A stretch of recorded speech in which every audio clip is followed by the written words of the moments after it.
comparable à lui. Il n'est comparable à toi. Nous sommes infiniment reconnaissants que ton trône est ici, que tu règnes à jamais, que tu domines en ces lieux. Toi seul est digne, toi seul est Dieu. Comment ne pas te célébrer? Comment venir en ces moments ici, en ces lieux ici, et rester et demeurer tiède, être triste? Comment la tristesse peut rester à moi dans cette atmosphère? Comment les problèmes peuvent rester problèmes alors que nous sommes dans ta présence? Père, nous t'acclamons pour la victoire de la croix, la victoire sur les maladies, la victoire sur les problèmes, la victoire sur les défis, la solution, la réponse. Nous célébrons ton nom malgré les épreuves, les tribulations, Père. La gloire supérieure arrive, la gloire supérieure vient, la gloire supérieure arrive sur ton église. Au nom de Jésus. Amen. Amen. Quand tu célèbres Dieu comme ça, ça veut dire quoi? Tu es conscient que la gloire supérieure vient sur toi. Tu es conscient que cette année ne se terminera pas avant que toi là, tu puisses vivre les dimensions. Je parle des dimensions de gloire en gloire. Je croyais que tu vas me donner un bon amen. La qualité de ton amen détermine la dimension de la gloire supérieure qui vient sur toi. Alors dis à la personne qui est à côté, salut, tu lui dis, mais tu sais que la gloire supérieure arrive. Alors on doit déjà le voir par la manière de célébrer Dieu, de chanter pour Dieu, de danser pour Dieu. On doit déjà voir ça sur toi. Dis-le lui, dis-lui, on doit voir ça sur toi. Ce sont les entraînements, ce sont des danses de la gloire. Ouais, non? Quand on est dans la gloire, il y a une dimension, il y a une façon de danser pour Dieu quand on est dans la gloire. Ça, ce sont que des préludes, ce sont des préliminaires. Je vois cette grâce-là sur un parc sans chrétien. Au nom de Jésus, est-ce qu'on peut acclamer le Seigneur? Alléluia. Nous pouvons bien prendre place. Alléluia. Prends place au nom de Jésus. Amen. Merci beaucoup. Voilà. Toutes ces choses que nous sommes de vivre, tout ce que nous sommes de voir, même la chaleur ici. C'est juste que non, il y a une dimension de gloire supérieure qui nous attend. Où nous serons dans une autre condition. Où ma sister ne va plus regretter pour son make-up. Va dire, c'est collé, c'est bien refroidi, parce que c'est une autre dimension. Et voyez-vous, puisque nous nous préparons à une autre dimension, et nous devons passer par un peu de chaleur, les épreuves. Ça nous prépare tout simplement à la gloire supérieure. C'est pas parce que tout le monde est en train de faire comme ça. La gloire supérieure arrive. Je vois la gloire supérieure sur ta vie au nom de Jésus. Même ta voiture qui n'avait pas d'esprit, je vois changer de voiture. Je te vois changer. La qualité de ton domaine détermine le niveau de gloire qui vient sur toi. Oui. La gloire supérieure nous change des conditions. Les chantres, allez-y. Allez vous mettre. Nous acclamons le Seigneur pour les chants. Acclamons le Seigneur. Nous sommes dans le processus de la manifestation de la gloire de Dieu. Voilà pourquoi chaque semaine, le Seigneur nous envoie sa parole. Afin que nous puissions être profondément enracinés dans ces vérités. Nous soyons conscients que la gloire va apparaître sur toi. La gloire sera visible sur ta vie. J'aimerais vraiment te parler de cela en répétant encore comme le Père le fait toujours. En disant la gloire arrive. Et c'est certain. Ça va s'accomplir. Alléluia. Dis-moi Amen. Alors nous voulons rendre grâce à Dieu pour vraiment sa grâce qui nous fait, le Dieu qui bâtit son église, qui fait en sorte que jour après jour, que nous puissions avancer, que la construction avance, que les âmes, que ta vie puisse avancer. Nous bénissons le Seigneur parce que lui seul bâtit son église. Est-ce qu'on peut acclamer le Seigneur par son esprit? Il nous conduit semaine après semaine, jour après jour. Nous sommes reconnaissants pour ce que Dieu fait. Et deuxièmement, je voudrais rendre grâce à Dieu pour la vie de son serviteur, notre Père. Vraiment là, je dis toujours que, comme je l'ai dit au premier qui, c'est un don de Dieu pour nous. Voyez, parmi les captifs que Dieu avait pris, il est monté aussi, il avait pris aussi notre pasteur Gislain Diabatante. C'est un captif que Dieu a pris et il nous a fait un don. Est-ce que tu peux acclamer le Seigneur pour la vie de son serviteur, notre Père, le pasteur Gislain et de sa charmante épouse, notre pasteur Maman Rosie, un couple merveilleux, vraiment une grâce que le Seigneur nous fait Ah non. Toi, tu es debout. Je prie que la grâce du Père soit sur toi. Toi qui t'es levé pour honorer cette grâce-là, je prie. La Bible dit, honore ton Père et ta mère. Nous honorons nos pères, nous honorons notre Père et notre Mère spirituelle. Alors la même grâce qui est sur lui vienne sur toi, te localise. Au nom de Jésus, reçois cela. Amen. Tu peux prendre place. La Bible dit d'honorer nos pères. Et on honore. Vraiment là, c'est vraiment un couple formidable. Nos pères, vraiment, notre père et notre maman, vraiment formidable. Formidable. Et nous bénissons Dieu. Voilà pourquoi il faut toujours prier pour eux. Il faut vraiment les recommander entre les mains du Seigneur. Et que l'ennemi, que les plans du diable contre son serviteur, contre sa servante, soient nihilés sans effet. Et il en sera ainsi au nom de Jésus. Alléluia. Et nous rendons grâce à Dieu pour son Église. Nous bénissons le Seigneur. Vraiment, Dieu nous fait beaucoup du bien. Alors, c'est avant midi ici. Et le privilège nous est donné d'apporter la parole. Et nous voulons rendre grâce à Dieu pour cette grâce. Vraiment, c'était lourd de charge d'apporter la parole dans sa maison. Et j'ai béni Dieu pour la vie du Père qui nous a confié cette tâche ici. Et nous savons que la même grâce qui est sur lui, la même grâce qui est sur les pépés qui vient sur lui, et c'est la même grâce qui descend sur nous tous. Et nous devons vraiment être sûrs que nous sommes au bon endroit. Nous sommes venus au bon moment et nous sommes des bonnes personnes. Voyez-vous, Jésus était venu au bon moment sur la terre. Il était la bonne personne. Mais cela n'empêchait pas que sa vie puisse vivre tout ce qu'il a vécu, les tribulations, tout ça, la croix. Ça n'empêchait pas. Donc être au bon endroit, et venir au bon moment, être la bonne personne, n'empêche pas de vivre ce que tu es en train de vivre. D'ailleurs, ce que tu vis détermine réellement que tu es vraiment la bonne personne et tu es venu au bon moment. Je croyais que tu allais dire Amen. Dans les niveaux de tribulation, des épreuves par lesquelles tu es passé, détermine vraiment que tu es la bonne personne. Parce que Satan n'attaque pas les gens si tu n'as rien. Satan ne combat pas les gens si tu n'as rien. Ça ne vient pas. Il te calcule même pas, il va te dire, hey, pourquoi je vais gaspiller mon temps? Et il prend le temps de poursuivre. Il prend le temps de s'acharner contre ceux-là. Ils savent au moins que non. Ceux-là, ils ont quelque chose. Et toi aussi, tu as quelque chose de Dieu. Je croyais que tu vas me dire Amen. Vous voyez? La qualité de ton Amen détermine toujours la dimension de la gloire, les chances qui viendra vers toi. Alors, il faut répondre à la parole de Dieu. Amen. Alors, ce matin, cet avant-midi, nous voulons parler d'une thématique capitale aussi. Après avoir été enseigné par les pères, après plusieurs semaines depuis le début de l'année, nous avons reçu la parole qui nous positionne cette année à devenir les autorités spirituelles des gens qui vont commander aux circonstances, aux événements, afin que vous puissiez manifester pleinement l'autorité supérieure que Dieu nous a donnée. Et je te vois dans cette dimension au nom de Jésus.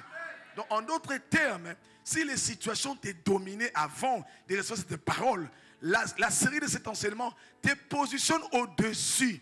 La Bible dit qu'ils ont donné le pouvoir de marcher sur, au-dessus. Donc, les pouvoirs que nous avons reçus, c'est pour manifester notre dimension autoritaire au-dessus des événements et des circonstances qui viendront sur toi au nom de Jésus. Alors voilà pourquoi nous avons commencé à être enseignés largement sur ça. Et ça nous a poussé à quoi? Ça nous a poussé à une autre série qui nous pousse à prendre des décisions. Des décisions pourquoi? Parce que Dieu fera toujours sa part, ou bien il a fait de sa part. Et toi aussi, tu as une part de responsabilité. Et c'est important que nous puissions comprendre ça. Et nous étions dans la 6e décision qui nous parlait de l'amour. Dis avec moi l'amour. L'amour large. Et le Seigneur a voulu que nous puissions, que le Père puisse faire un break, une pause là-bas, afin que nous puissions développer d'autres sous-points qui nous permettra toujours dans le même sens, nous donner les bagages qu'il faut, afin de vivre cette année la gloire supérieure. Au nom de Jésus, tu vivras cela. Dis-moi Amen. Alors, comme les pasteurs le disent souvent, moi je vais prendre toujours la même parole. Parce que ce n'est pas mauvais de répéter la même parole, c'est la parole de Dieu. Si je répète la parole que le Père dit, je crois à cette parole-là qui dit, je crois que les bénéfices de cette parole-là viendront aussi sur moi et je répète cela. Alors, il dit souvent, Dieu envoie toujours sa parole pour une saison et pour une raison. Je veux que tu répètes ça, je veux que moi ça reste attaché dans ton cerveau, ça soit collé, sémé en toi. Dieu envoie toujours sa parole pour une saison et pour une raison.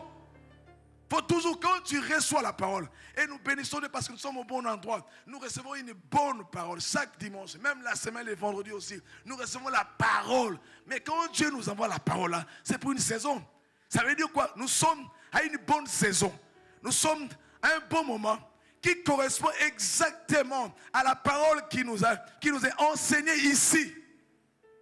Et Psaume 107, 20 dit, il a envoyé sa parole et les a guéris. Il les a fait échapper de la fosse. C'est-à-dire, Dieu a envoyé sa parole au bon moment. La Bible dit, si vous lisez les versets précédents, il dit, au temps de leur détresse, ils ont crié à Dieu. Et Dieu, par rapport à la détresse, il a envoyé quoi? Il a envoyé sa parole. Et la parole a fait quoi? La parole a guéri et les a fait sortir de la fosse. Je te vois être guéri au nom de Jésus. Je te vois sortir de la faute de l'ignorance au nom de Jésus. Je te vois sortir de la faute de la pauvreté au nom de Jésus. Et te vois sortir de la faute de l'imitation au nom de Jésus. Dis-moi Amen. Donc, c'est la parole que nous devons recevoir avec joie et essayer de nous appliquer à cela. Ça veut dire, je l'ai dit au premier guide, essayons d'être intentionnels. C'est-à-dire, les changements ou la gloire ne vient pas au hasard, comme on dit, ça saute au pif, non, ou ça vient parce que ça doit venir, non, non, les changements que les pères nous ont enseignés, parce que le dimanche dernier, il nous a parlé de 3 étapes qui suffit pour nous, pour changer radicalement. Mais les changements là ne viennent pas par hasard, non. Les changements là ne viennent pas parce que tu dois te réveiller, ça change, non. Et il nous a montré les 3 étapes sur lesquelles nous devons nous aligner. C'est lesquels nous devons comprendre. Donc, c'est ta responsabilité, c'est ma responsabilité de bien comprendre ces 3 étapes. Et je crois que tu as compris au nom de Jésus. Et la première étape, le Père nous a dit, il faut prendre conscience que le vieil homme est mort. Le vieil homme est déjà mort. Le vieil homme est mort, pourquoi? Pourquoi Dieu l'a fait? Parce que la Bible dit que dans Romains 3, verset 23, tous sont péchés et sont privés de la gloire de Dieu. C'est le péché qui était le problème pour l'humanité. Confère l'histoire d'Adam et Ève. Au jardin, c'est le péché qui a empêché l'homme qui écoutait Dieu, l'homme qui marchait à l'intimité, qui côtoyait de chaque jour. Mais qu'est-ce qui est venu créer ce vide-là? C'est le péché. Et voilà pourquoi quand Jésus est allé à la croix, il a résolu le problème du péché en crucifiant le vieux homme. Ton ancien toi, tu dois en être conscient. Parce que c'est un fait biblique. C'est ce qui s'est passé à la croix depuis plus de 2000 ans. Ça s'est déjà fait. La Bible dit, quand Christ est mouru à la croix, mon vieux homme, mon ancien moi, lui aussi il mourait. Il était là dedans, Christ est mouru à la croix. Donc c'est lui qui était pour moi l'usine des péchés. C'est lui qui pouvait toujours me dire, mais toi tu ne peux pas. Qui me montrait toujours, toi tu ne sauras pas surmonter ces péchés de la masturbation, de l'impiété, de la débauche. C'est lui-là qui te disait toujours, non, non, toi tu ne peux pas. Non, toi tu es ici. Tu es sous mon emprise. La Bible dit qu'à la croix, Jésus l'a crucifié. Il est mort. Dis-moi Amen. Cela veut dire, c'est la connaissance de cette vérité qui nous a franchis pour dire, mais quoi? Si le problème pour vivre la gloire de Dieu, c'est le problème du péché. Mais à la croix, Jésus a résolu les problèmes du péché. Il y a la source. Donc, regarde, il y a des choses. La croix résout les problèmes du péché en crucifiant le vieil homme. Et le sang résout les problèmes des péchés. Donc, les actes que tu posais au quotidien. Le sang t'a lavé, juste. Et la croix a dit la source, l'usine du péché. Toi, je mets fin à toi. En d'autres termes, c'est quoi? Même si aujourd'hui j'ai commencé ma vie chrétienne et que je voyais encore des petites choses qui s'attachent à moi, la Bible dit, même le Père nous a dit, c'est l'impression que tu as, comme si le vieux homme est encore vivant. Mais en réalité, le fait, il a été crucifié. La Bible est claire, c'est le français, il a été. On n'a pas dit qu'il sera crucifié. C'est le passé. Toi, qu'est-ce que tu dois faire? Être juste conscient que ça a été fait. Et par rapport au fait, c'est quoi? Je fais quoi par rapport au fait? Je m'aligne à cette vérité. J'accepte, j'adhère à la vérité. Je base ma foi sur ça. Quand je parle à Satan, je lui dis des choses sur base de la vérité que non. Satan, ton allié à moi a été déjà crucifié. Laisse-moi tranquille. Je suis sous les chemins de la gloire supérieure et je vais vivre la gloire au nom de Jésus. Je te vois dans cette dimension au nom de Jésus. Puisque c'est le péché qui a dérangé la communion là-dedans. Satan n'a pas changé. Il dit, hey, il faut toujours les pousser à faire la même faute. Il faut toujours les pousser au péché. Il faut toujours les faire. Mais je t'assure, pour toi qui es ici, là, qui écoute cette parole, qui a écouté la parole du dimanche dernier, je te conseille, je te demande pardon. Va réécouter ça. Va écouter ce message. C'est disponible sur ICC Kinshasa TV. Va écouter, réécoute ça. Je t'assure, les rendez-vous seront au sommet. Ah, je croyais que tu vas dire amen. Si tu mets ça en pratique, on se retrouvera au sommet. Hey, pasteur commence à te dire, hey, ma soeur, moi aussi je suis sur mon couloir, j'avance. Toujours dans la gloire, on avance. Ne dis pas, oh pasteur, aide-moi un peu. Non, aide-moi vraiment. Vas-y, on avance. Ah bah, j'aime bien l'ingala, on dit, tu es venu laisser qui? Quand Dieu t'a créé, il t'avait défini comme accompagnateur de qui? De moi, vraiment pas de moi. Chacun. Oui, je t'assure, hein, il n'y a pas d'accompagnateur. Quand Dieu est passionné, créé, même si vous êtes femme, mari et femme, tout ça, chacun doit accomplir sa destinée, bien sûr, dans l'union, mais chacun sur son couloir. Chacun doit répondre à son appel. Chacun doit être intentionnel dans son appel pour essayer de s'aligner à ce à quoi Dieu attend de lui. Dieu veut manifester sa gloire sur ta vie et il dit, toi, applique les principes. Je te vois recevoir cette force au nom de Jésus. Vraiment, en tout cas, si tu es dans cette famille ici, tu es condamné à vivre la gloire de Dieu. Tu es condamné. Les autres doivent voir les changements en disant que non, tu as changé, qu'est-ce qui se passe? Tu vas leur dire, il s'est passé quelque chose. Donc je suis en route vers ma destination. Ma destination finale, c'est la gloire. Car la lui a dit que c'est là qu'il a prédestiné, il les a appelés, il les a aussi glorifiés. Donc nous sommes glorifiés et c'est ce que tu vas vivre au nom de Jésus. Et les pères nous ont enseigné, la deuxième étape, c'est sois renouvelé dans ton intelligence en te dépouillant. Donc, comprends que le vieil homme est mort. Celui qui est en toi, là, c'est un nouveau monsieur. C'est une nouvelle personne qui est en toi. Mais comme le vieil homme avait entraîné ton âme dans beaucoup de choses pas bien, l'âme est restée avec des séquelles, des choses qui donnent l'impression comme si tu es toujours esclave. Romains 6,6 dit, il dit, le vieil homme a été crucifié afin que nous ne soyons plus esclaves du péché.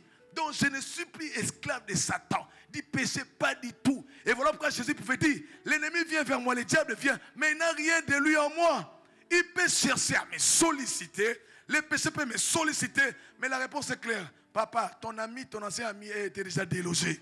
Celui qui vit ici, c'est une nouvelle personne.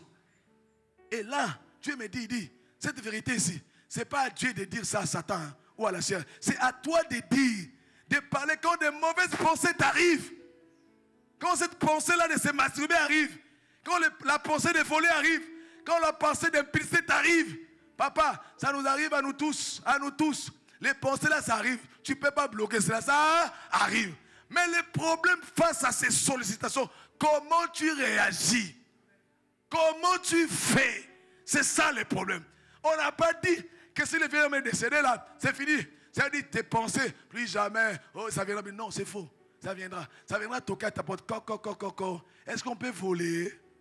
Tu vois les sacs là, même à l'église, hein, tu vois les sacs de ta sœur, pendant qu'elle est s'agenouille pour prier, toi, la chair te dit, est-ce que tu peux piquer ça? Voler, hein? Tu dis quoi? Papa, toi-même prends ta main, va prendre. Parce que ton ami, l'ancien ami, est parti. Il dit, toi-même prends la main. Il dit, non, allez faire la débauche. Bon, si tu fais la débauche, l'impudicité, toi-même prends le corps, prends, va faire. Je vais voir si tu es capable. Comme on dit, si tu es homme, va prendre. Tu vas voir, quand tu dis ça, Satan va dire, hé, lui là, comment il commence à me répondre comme ça? Il est devenu rebelle, hein?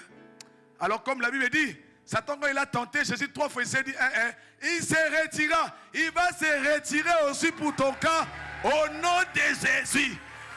Il va se retirer, mais comment? C'est lorsque tu t'appuies sur ces vérités.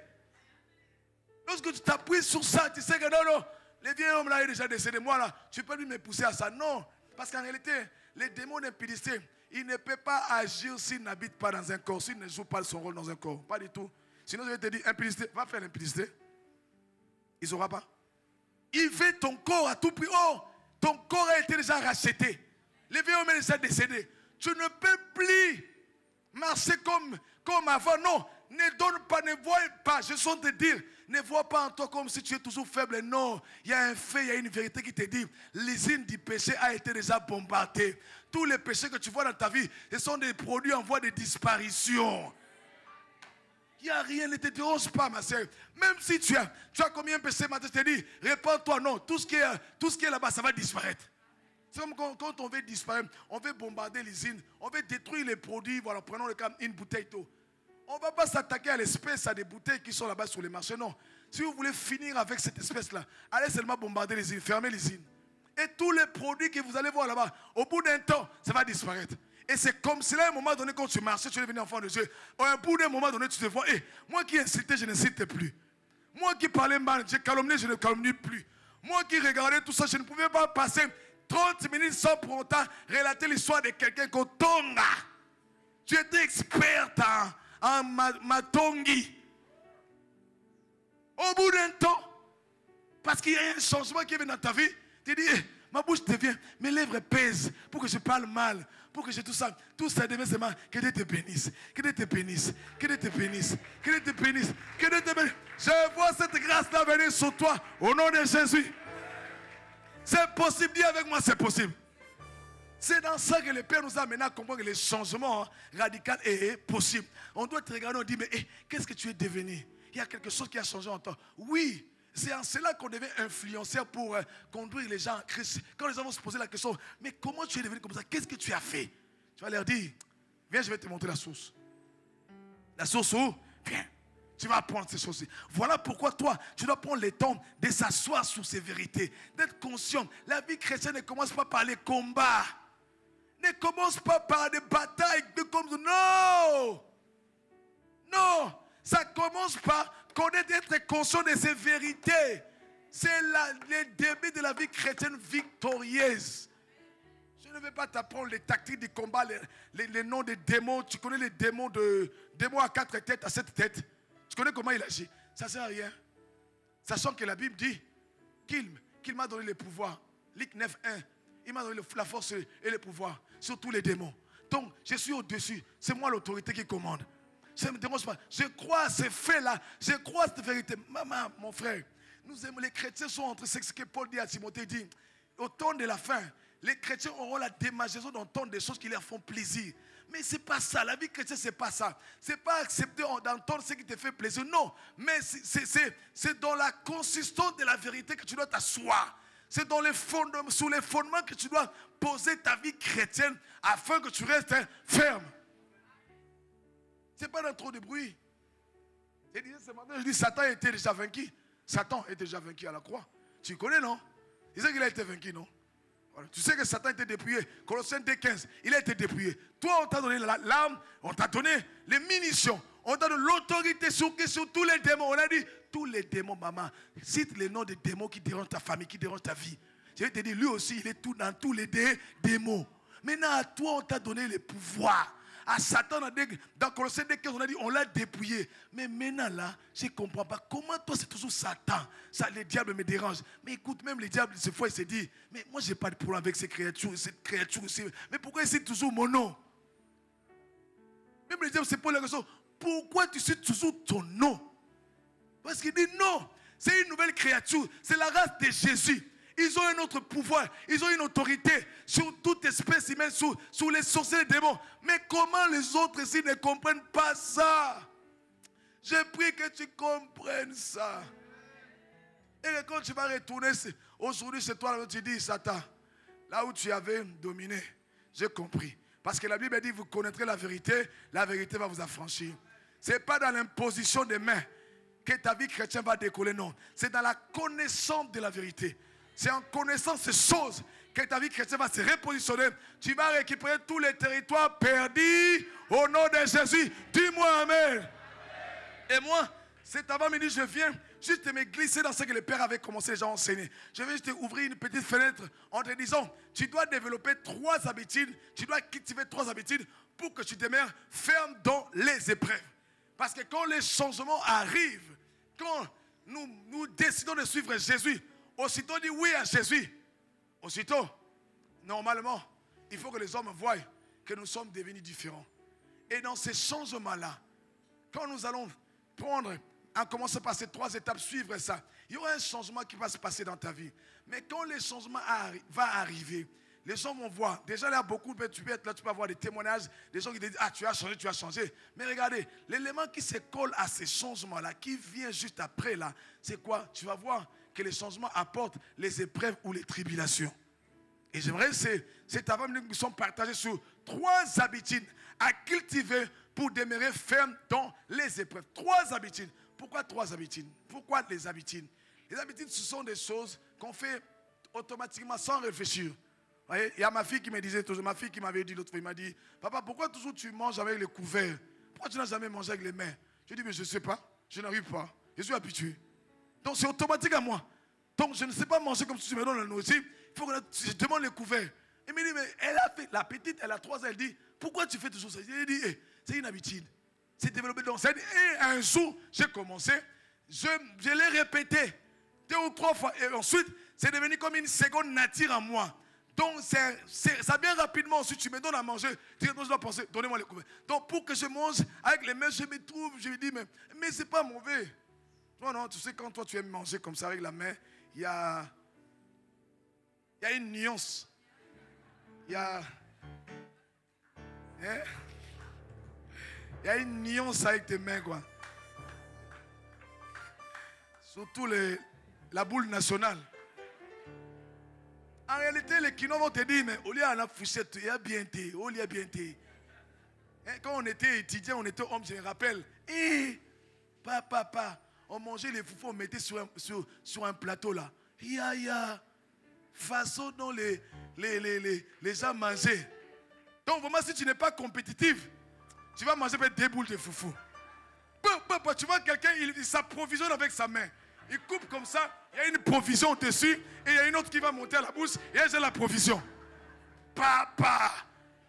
Tu dis, quelqu'un comprend ce que j'en ai parlé. Provision, hein, la main. Donc c'est quoi? C'est une habitude. Donc quelqu'un qui s'habitue à manger comme ça, si tu donnes des couverts, c'est comme s'il va me dire, mais basta, c'est compliqué. Hein? C'est comme un jour, on était avec le PG à Lubumbashi. Bon, il était habitué à manger. Mais voilà.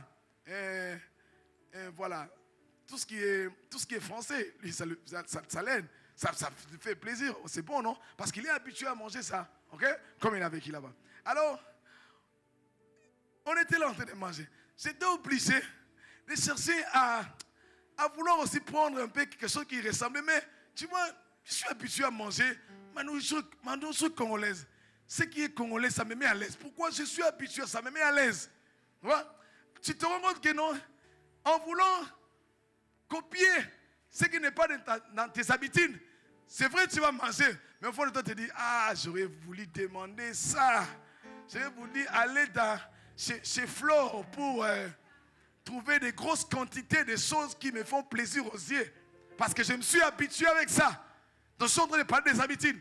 Donc, je me suis dit, même dernièrement, quand j'étais à Goma, j'ai dit, pardon, hein, vous m'avez trop habitué avec des frites et autres. Pardon, je vais manger les pondous. J'ai dit, je sens que mon corps, mon organisme a besoin du pondou. Donnez-moi les pondous. Ils m'ont dit, mais pasteur, moi j'ai dit, on y va, on va. Même à Bukavu, j'ai dit, c'est bon, frites. C'est bon, mais j'ai besoin, mon corps me demande. Mon corps me demande. Tu vois, non? Et depuis ce jour-là, j'ai dit, pardon, je n'aurais plus honte de ça, non. Là où je passe, je sens que mon corps demande, j'ai dit, donnez-moi. Je suis en train de parler des habitudes parce que non, mais écoutez, tu es né grandi avec le foufou. À un certain âge, pas brusquement, on te présente que frites. Mais ton corps peut tomber malade. Et tu as honte. Hein? Tu as honte. J'ai décidé de ne pas avoir honte. Non, il a dit, papa, est-ce que je peux trouver du sémoule? Oui, il y en a donné, moi, papa. Non, il n'y a pas de problème. Hein, non, parce que ça me met à l'aise. Donc, je ne suis pas des habitudes. Donc, c'est naturellement que je fais ça. Donc, quelque chose qui vient sans pour autant faire des efforts, je fais quelque chose, je le fais. Donc, une habitude, c'est quelque chose que je fais naturellement. Je développe sans pour autant faire des efforts. Okay? Et il y a des choses, vous allez voir, qu'on a développées dans les mal, qui sont devenues des habitudes pour nous. Mais c'est dans les mal. C'est dans les mal. Oh, il y a le mal qui a pris place en nous. Au point que ça devient naturel. Au point que non, quand tu parles des choses, tu dis des mots, c'est naturel pour te dire, mais c'est une habitude, je suis habitué comme ça. Non. Et l'effort que tu dois faire, c'est changer les habitudes négatives en habitudes positives. Alors, comment cultiver? Cultiver, pourquoi? Parce que c'est intentionnel. Nous devons cultiver. C'est notre responsabilité de développer, de prendre la main, de dire que non, je vais cultiver les bonnes habitudes. C'est 3 habitudes. Donc, c'est intentionnel. Pourquoi? Parce que la loi d'intentionnalité nous dit ceci. Les changements, ce que nous voulons avoir, ne vient pas par hasard.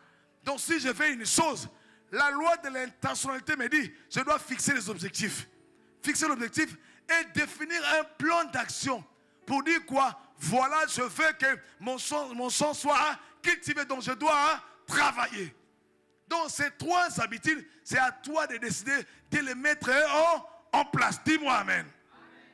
Et ces 3 habitudes, c'est pour demeurer ferme dans les épreuves. Pourquoi demeurer ferme dans les épreuves?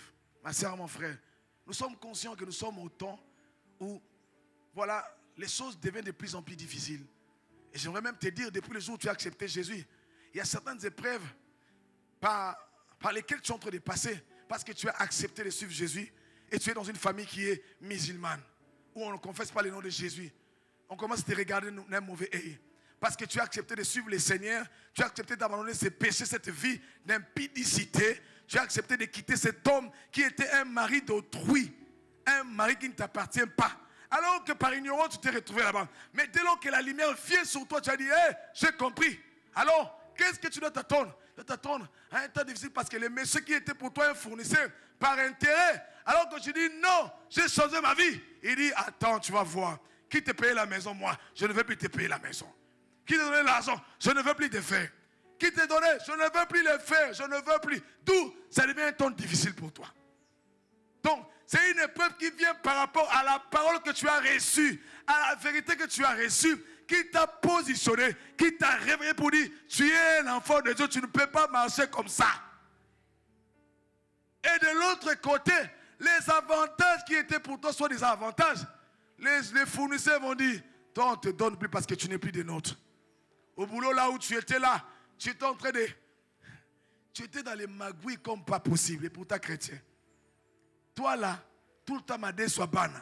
Tout le temps quand tu es 17 ans, il faut chercher compensate. Yono landaraba dossier. Chrétien, mais tu as pris la décision de changer. Mais quand tu vas dire je ne veux plus faire ça, j'aimerais que tu sois au courant, conscient que quand tu voudras bien te démarquer de ce sont des autres, alors c'est là où le monde va dire, ah, qu'est-ce que tu veux nous montrer? Et c'est là où le problème commence. Que ce soit à la maison, dans la famille, même dans un couple chrétien. Les incompréhensions commencent. Qu'est-ce que toi tu veux montrer? Toi, maintenant tu deviens plus spirituel. Non, je ne suis pas plus spirituel, mais je suis spirituel. Il n'y a pas de plus spirituel, il n'y a que spirituel. Je dois suivre ce que Dieu me demande de faire. Alors, les épreuves, ce sont ces tentations qui nous arrivent. Ce sont des tribulations, ces moments difficiles qui nous arrivent alors qu'on n'a rien fait. Tout simplement parce que j'ai accepté Jésus. J'ai accepté de suivre la parole. J'ai accepté de mettre cette parole en pratique. C'est comme ma scène. Chaque dimanche, j'ai dit, je vais mettre la parole en pratique. Et dès lors qu'on prend cette décision, les problèmes commencent. Et ma prédication, c'est avant-ministre de dire, ne sois pas surpris, c'est normal. Dis avec moi, dis c'est normal. Dis les preuves vont nous arriver. Dis à la personne qui est à côté de lui, non, c'est normal. Ce qui t'arrive là, c'est normal. Ça prouve que tu es sur un bon chemin. Ça prouve que la gloire supérieure arrive sur toi. Dis-moi, amen, si tu crois à cela. Alors, Paul dit à Timothée, il dit dans 2 Timothée 3, il dit, je parle rapidement, Paul dit 2 Timothée 3, je vais lire la version Louis II, la version français courant et la version Semer. Je vais définir tout simplement les mots là, demeurer constant dans les épreuves, demeurer ferme dans les épreuves. Dans l'état de demeurer ferme, c'est que les épreuves vont venir, mais c'est moi qui dois demeurer ferme, ne pas lâcher. Donc 3 habitudes à développer pour que je demeure pendant les épreuves, que je ne lâche pas, que je n'abandonne pas ma foi, mon amour large, mon amour profond, que je n'abandonne pas, que je demeure chrétien. C'est là où dit chrétien jusqu'à la mort. J'aime les sangs qui disent chrétien jusqu'à la mort. Vous connaissez, non? Chrétien jusqu'à la mort. Chrétien jusqu'à la mort veut dire quoi? Je ne lâche pas. Je demeure ferme. Peu importe des temps, des moments, des choses qui vont m'arriver. Moi, j'accepte de demeurer chrétien. Paul dit à Timothée, il dit, pour toi, tu as suivi mes enseignements, tu as suivi mon enseignement, ma conduite, mes résolutions, ma foi, ma douceur, ma charité et ma constance. Ouais, ici, il parle de la constance. Donc, ces éléments qu'il a cités au-dessus, il a dit, tu es resté constant par rapport à mon enseignement. Tu es resté constant par rapport à ma conduite, à mes regardants. Tu es resté constant par rapport à mes résolutions, à mes suivants. Tu es resté constant par rapport à mes regardant comment ma foi évolue, ma douceur, ma charité. Tu étais constant là, tu n'as pas bougé. Et le verset 11, il dit, mes persécutions, mes souffrances, dans tous ces éléments-là, constant, ferme, je n'ai pas changé. Et dans la Bible française courant, il parle de ma fermeté. Le même mot, il dit c'est la fermeté. Tu as été ferme. Malgré les temps difficiles. Timothée, tu as suivi Jésus. Timothée, tu as accepté de donner ta vie à Christ. Tu es jeune, oui. Mais regarde-moi, moi le vieux Paul, comment je me suis conduit. Malgré que oui, Paul, je t'ai reconnu comme étant un brigand et autre. Mais quand j'ai accepté Jésus, Paul il dit, je n'avais pas le même niveau de tribulation. Maintenant là, je sens que c'est chaud. Mais dans tout cela, Timothée regarde, je suis resté ferme. Je suis resté attaché à ma foi. Et dans la version Semer, il parle de l'endurance. Je suis resté endurant, quelles que soient des tempêtes devant. Je me suis accroché à ma foi. Puis le même Paul, il dit, j'avais de bonnes raisons pour ne même pas demeurer chrétien. J'avais beaucoup d'avantages là-bas. Mais il dit, tout ce qui était pour moi un gain, je le regardais comme de la boue à cause de la connaissance de Jésus. Mais le Jésus que j'ai suivi, il y a quoi? Mais il y a des persécutions. Il y a la souffrance. Il y a les incompréhensions. Il y a les rejets. Les frères ont dit, ma soeur, comme toi, maintenant, tu deviens trop prier, il n'y aura plus de mariage, je te refuse. Ma soeur, j'ai une bonne nouvelle pour toi. J'ai une bonne nouvelle pour toi. Demeure constant. Avance. Les mariages, ce n'est pas le ciel. Les mariages, ce n'est pas le ciel. Ato boyi, non. Est-ce que je parle à quelqu'un?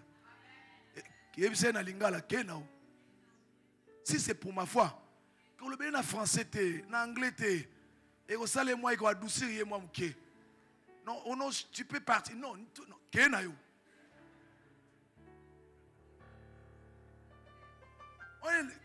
faut comprendre, il y a des. Dans ma langue, nous sommes bien. À cause de mon Dieu.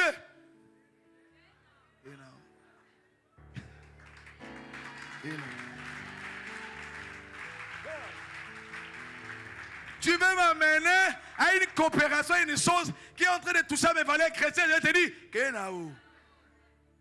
tu veux toucher à ma foi, à mon amour pour Dieu, à mon amour pour les autres, tout ça à l'église. Je te dis, papa, je reste ferme à ma foi. Paul il dit à Timothée, il lui dit ceci. Il dit, tu sais, et il dit toujours dans 2 Timothée, il lui parle, il est en train de dire à Timothée, il dit, je sais en qui j'écris. Il lui parle, c'est dans 2 Timothée toujours. Il lui dit, 2 Timothée 1,12, il dit, c'est à cause de cela que je souffre ces choses. Mais j'en ai point honte, car je sais en qui j'écris. Je connais, je sais en qui je suis, je sais. Tu ne peux pas me perturber. Je reste ferme par rapport à ma foi, à mon amour, à mon espérance. Tu ne peux pas me perturber. Je vois cette grâce-là venir sur toi au nom de Jésus. Donc, Paul nous révèle à être constant, ferme, endurant, persévérant. En même temps, les mots-là veulent dire encore résilient. La résilience, c'est la capacité d'un métal de se remettre à l'état après un choc.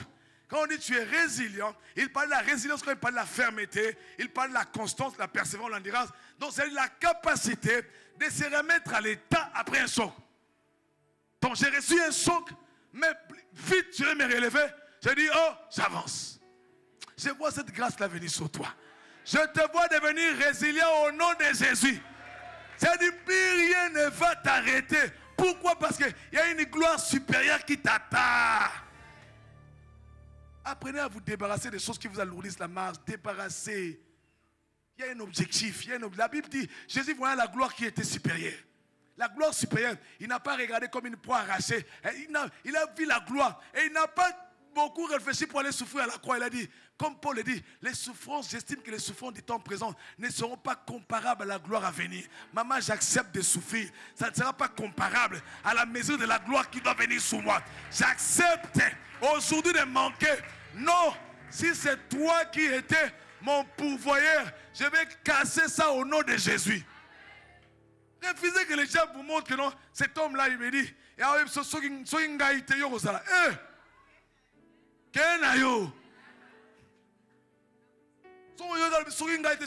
papa, je suis ferme, intransigeant à ma foi. On ne touche pas à ma foi. Mais pourquoi je fais ça? Pourquoi je deviens ferme? Pourquoi je dois passer par des épreuves en étant ferme? Pourquoi? Romains 8, 28 nous dit toutes choses directes. Nous savons que tout contribue au bien de ceux qui aiment Dieu, de ceux qui sont appelés conformément à son plan. Ton maman, papa, mon frère, les choses par lesquelles tu es en train de passer. Tu es chrétien. Je ne parle pas que tu n'as pas péché, tu sais que tu n'as pas péché. Mais tu vois les problèmes t'arriver. Tu n'as pas cherché les problèmes, mais les gens te cherchent des problèmes. Tu pars chercher ta dette, mais tu pars chercher la dette, mais c'est toi, on veut battre, on veut dire. Il dit, Seigneur, j'ai fait quoi? Qu'est-ce que j'ai fait? Seulement, je suis devenu chrétien. Oui. Puisque tu es devenu chrétien, les choses vont arriver. Alors dans ça, on ne lâche pas prise, on n'abandonne pas. Et Paul dit, ça contribue à notre bien. C'est-à-dire, c'est une contribution pour l'avancement sur notre chemin de gloire. Donc pour que nous puissions arriver à la gloire comme Jésus, Dieu devait mettre des éléments, des ingrédients qu'on appelle souffrance, tribulation, afin de nous rendre parfaits dans la gloire, afin que nous soyons équilibrés, afin que nous puissions voilà, avoir une foi éprouvée, attestée. Et nous le voyons, 1 Pierre 1, 6, 7 nous dit, c'est là ce qui fait votre joie. Quoique maintenant, puisqu'il le faut, vous êtes attristés pour un peu de temps. Dis seulement un peu de temps. Par de diverses épreuves, afin que l'épreuve de votre foi, plus précieuse que l'or périssable, qui cependant est prouvée par le fait, ait pour résultat la louange, la gloire et l'honneur, lorsque Jésus y apparaîtra. Donc diverses épreuves pour un peu de temps, ça a pour but de faire quoi? De nous faire apparaître dans une dimension de gloire. Donc les problèmes qui nous arrivent, les problèmes par quoi nous sommes en train de passer, les rejets, les insultes. Tu es dans une famille où on t'accepte à peine. Ce n'est pas chez toi, ce n'est pas à la maison de ton père et de ta mère. Mais on a accepté de te recevoir là-bas. Mais tu sais c'est à quoi par quoi tu es en train de passer. Tu sais c'est à quoi tu es en train de passer. C'est dur. Je vous assure, c'est dur. Alléluia. Je me souviens à l'époque quand j'avais donné ma vie en Christ, la famille était catholique. Je me souviens là, vraiment là. J'étais vraiment là, c'était au milieu des catholiques. Mais comme un jour, voilà, je me suis réveillé. Je ne partais pas à l'église. Hein. À un moment donné, je ne partais pas à l'église. Et un jour, ma soeur m'a appelé, m'a dit non, il m'invite à une église, allons prier. Et quand on est allé prier, j'avais beaucoup aimé. J'ai dit, ok, je demeure là, je reste. Et après, j'ai donné ma vie en Christ. Mais j'ai accepté, j'étais convaincu.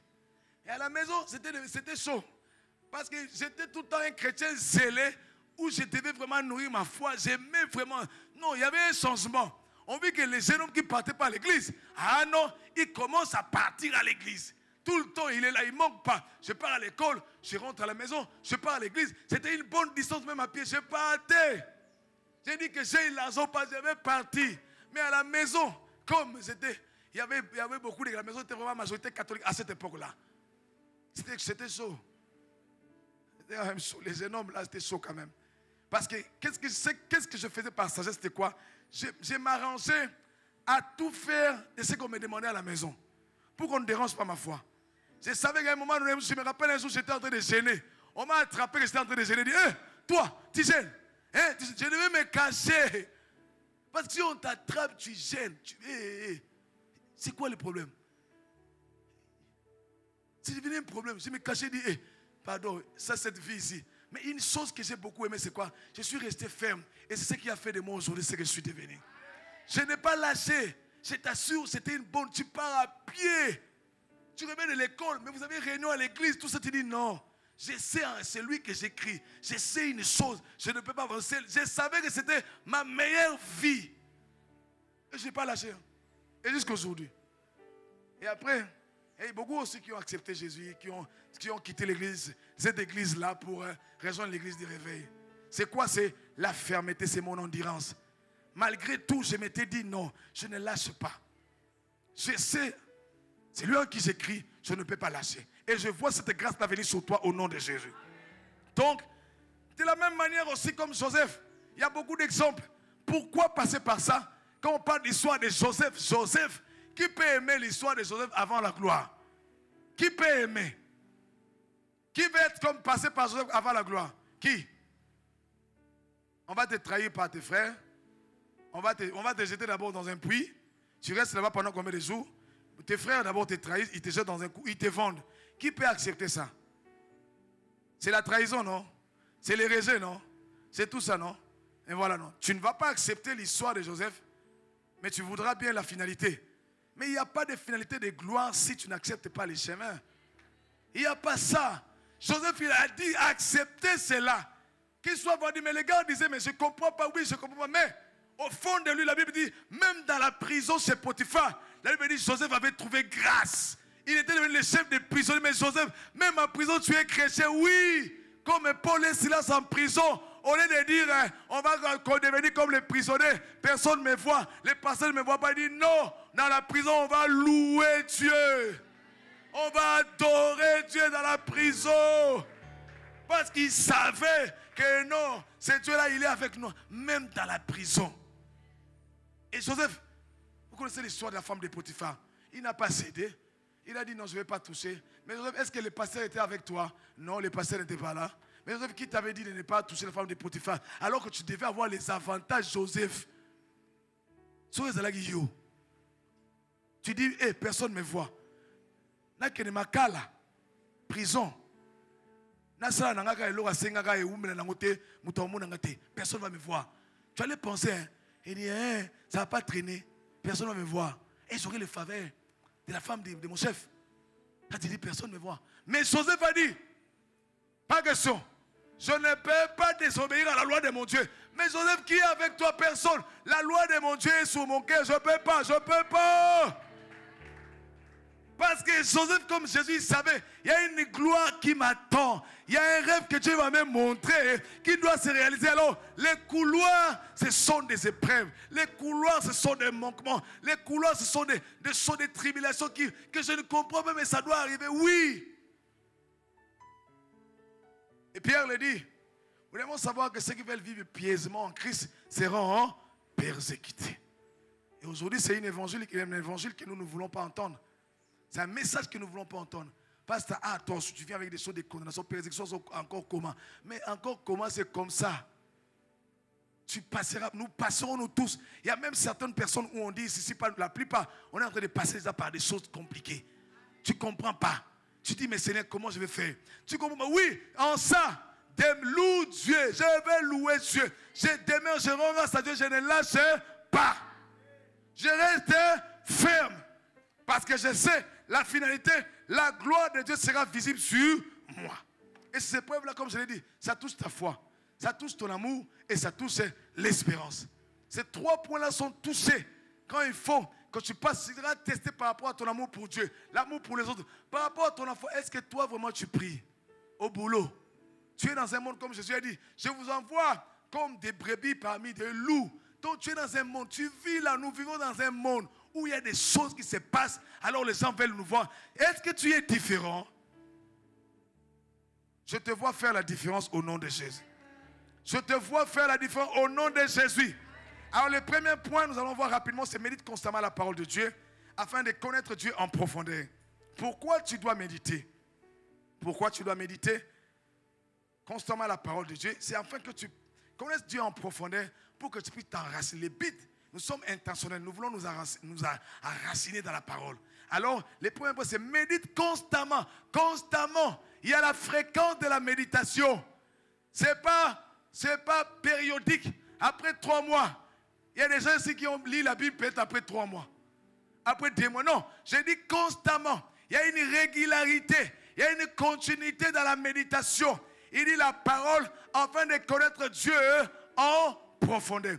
Pourquoi connaître Dieu en profondeur? Parce que Ta vie doit s'enraciner. Ta vie doit être posée, enracinée, bien positionnée, afin que quand les épreuves vont venir toujours. Mais ce qui fera en sorte que quand les épreuves viendront, que tu ne puisses pas vaciller, c'est cet élément, cette habitude de méditer constamment la parole de Dieu. Chaque jour, quand je dis intention, ça veut dire décide-toi de chaque jour de dire, je prends un temps, je fais mon agenda, j'ai un agenda, j'écris. Quand je me réveille, quelle heure? Oui, 6 heures. Ok, c'est pour ça que je pars au boulot. 5 heures, je suis debout. Mes premières heures sont à Dieu. J'ai écrit dans mon agenda. Qui n'a pas d'agenda? Qui n'a pas d'agenda? Bon, qui a un agenda? Qui s'abstiennent? Parce que je ne comprends pas. Tu n'as pas d'agenda, tu ne lèves pas la main. Tu as l'agenda? Non. Mais maintenant, je vais te demander, mais toi, tu es où? Donc, je vais te dire, je vais te révéler que tu as un agenda. Vous avez des agendas électroniques, non? Si tu n'as pas en papier, tu as un agenda électronique. Tu vois? Tu as compris, non? Regarde maintenant ton smartphone, il y a un agenda. Il y a même un système de rappel. Qu'est-ce qu'on fait? Intentionnel. Je décide ce matin, alors que je dois m'enraciner. Pourquoi? Parce que les épreuves vont venir. Le vent va me secouer. La maladie va me secouer. La maladie va toquer à ma porte pour que je démontre que je suis enfant de Dieu. C'est une épreuve. Le médecin va te faire une analyse, te donne les trucs, il dit, voilà, tu as des myomes, tu as des myomes, tu as des ceci. Il te décrit, maman, ça vient secouer ta voix. Ça vient te bouger. Ça vient te déranger. On te dit une chose comme ça, tu te dis, mais c'est quoi ça? Oh, tu te retrouves au boulot, on te dit, aujourd'hui ton contrat a pris fin, bye bye, tu peux partir. En ce moment-là, qu'est-ce que tu vas te dire? Comment réagir? Comment tu vas faire? Quand les problèmes nous arrivent, comment on réagit? Et vous allez comprendre que la réaction dépend de ce à quoi tu t'es nourri de la parole de Dieu. Comment tu réagis dépend de l'habitude que tu as cultivée, que nous appelons médite la parole. Je ne dis pas lecture de la parole, médite. Sois intentionnel, décide-toi, un agenda, sois vraiment quelqu'un qui va mettre des choses en place. 8h à 9h, je fais quoi? 10h à 12h, 6h au boulot. Quelle heure je vais prendre? Les soirs, de telle à telle heure. Papa, maman, c'est possible. Toi, tu mènes ta vie comme si ton agenda était entre les mains des autres personnes. Non, je n'ai pas le temps. Hein. On m'a pris le temps. Non, personne ne peut prendre ton temps. Tu es maître de ton temps. Gère ton temps. Car la gloire supérieure dépend de la manière dont tu vas gérer ton temps. Comment tu vas répartir ton temps? Quel est le temps que tu as pour Dieu pour te nourrir? Sachant que les problèmes vont venir. Combien de temps tu prends pour t'enraciner dans la parole? Combien de temps? Et quand je parle de connaître la Bible là-bas, c'est dans la révélation, la Bible dit dans Jean 7, 3, il dit, la vie éternelle consiste à connaître toi le vrai Dieu. Donc je dois connaître Dieu par la révélation de sa parole. Selon qu'il est écrit que la révélation de ta parole qui éclaire mon sentier. Psaume 119, 130. La révélation de ta parole m'éclaire, me fait avancer. Ça m'enracine, en même temps, ça me fait avancer. Je te vois dans cette dimension au nom de Jésus. Donc si nous voulons être consistants, enracinés, fermes dans la parole, quelles que soient les tempêtes qui viendront. Frère, la clé, l'habitude à développer, c'est décide-toi de méditer chaque jour ta parole. Tu as la Bible en papier, tu as la Bible en audio, tu as la Bible en application, tu as la Bible tout ça. Mais qu'est-ce que tu fais avec ça? La Bible dit, Josué 1:8, que ces livres de la loi ne s'éloignent point de ta bouche.